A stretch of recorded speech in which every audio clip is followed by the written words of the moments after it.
Calaroga Shark Media. Hey there, I'm Johnny Mac with 5 good news stories. Recently, there was snow in San Diego, specifically at the San Diego Zoo. They treated their grizzly bears Scout and Montana to a snow day using industrial snowblowers to replicate late spring weather that they would experience in the wild. Scout and Montana are brothers. They were rescued as cubs from an area outside Yellowstone National Park about 20 years ago.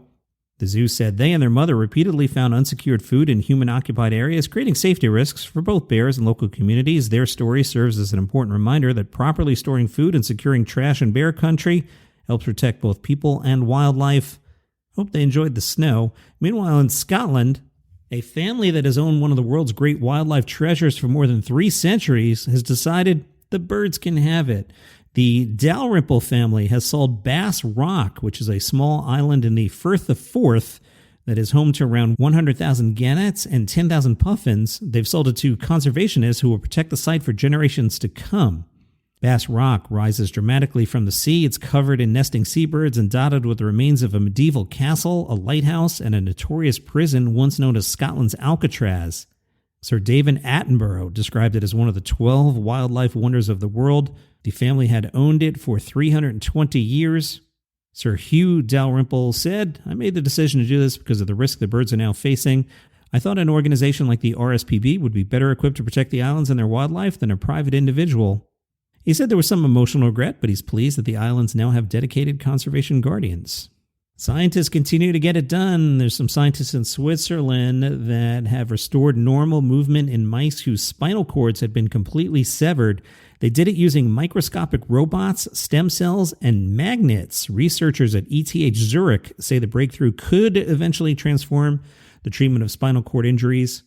When the spinal cord is damaged, nerve cells rarely grow back on their own. Scar tissue often blocks new connections, leaving patients with permanent paralysis or loss of movement. So the Swiss team decided to try something different. They started with stem cells that can develop into nerve cells. They combined those cells with specifically diagnosed nanoparticles that respond to magnetic fields. The result is something they call an NPC bot. Think of it as a tiny repair crew. The nanoparticles can be guided to an injury site and then stimulated magnetically, creating electrical signals that encourage stem cells to grow and reconnect damaged nerves. The first team tried it in zebrafish. The results were encouraging. Then they tried it in mice. 28 days later, the nerve cells on either side of the injury had reconnected. The mice gradually regained increasingly normal movement.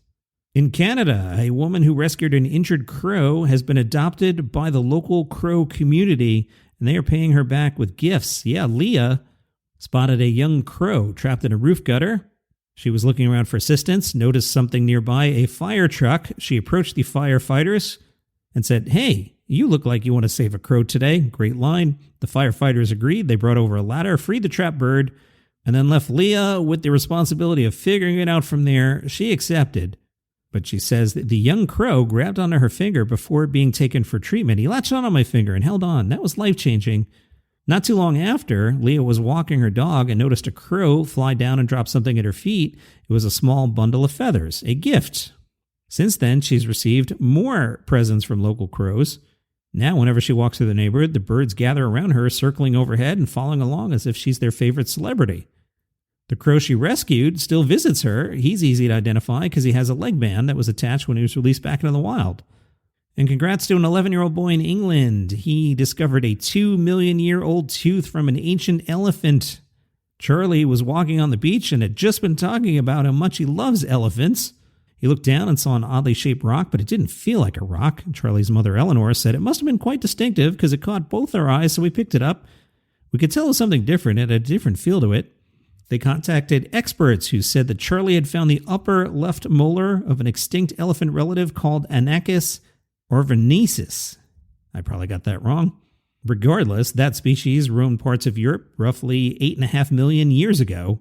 Scientists believe that type of animal weighed as much as 6 tons and was 8 feet tall.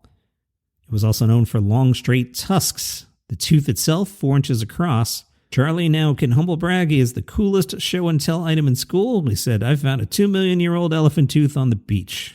Those are your 5 good news stories for today. Have a great day.